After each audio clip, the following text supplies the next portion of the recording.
A smooth sphere of weight W supported by a string fastened to a point A on a smooth vertical wall. The other end is in contact with point B on the wall as shown in figure.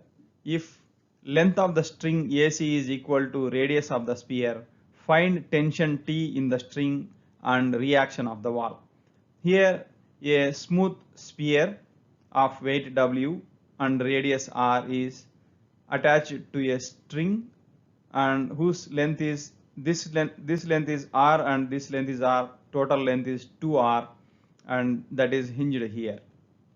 So we need to find in this problem the tension in this string and the reaction of this wall on this sphere. Let us see in the coming slides how to solve this problem.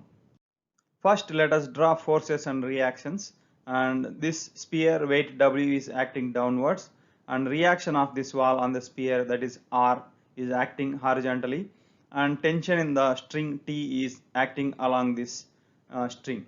So let us call this angle theta and this angle alpha. So we have a triangle here OBA, and one of the length is R and other length is R plus R 2R. So from this triangle OAB, sin theta can be written as R by 2R. Sin theta can be written as R by 2R. So from this theta can be written as sin inverse 1 by 2. So the R and R can be cancelled here. So we get theta equal to sin inverse 1 by 2. So theta equal to 30 degrees.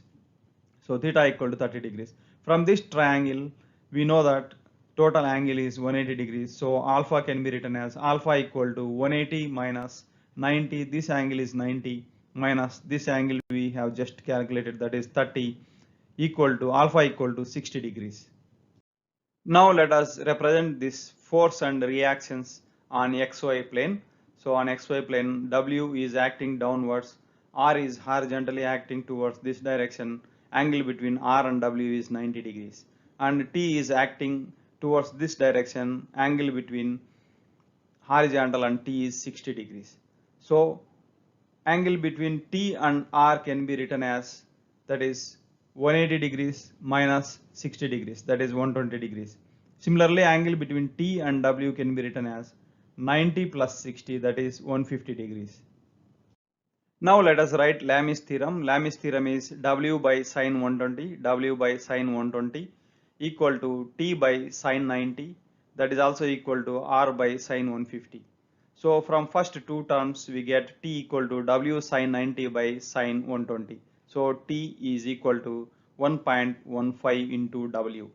Similarly, from first and last term we get R equal to W sin 150 by sin 120. So R is, we have R equal to 0.577 W.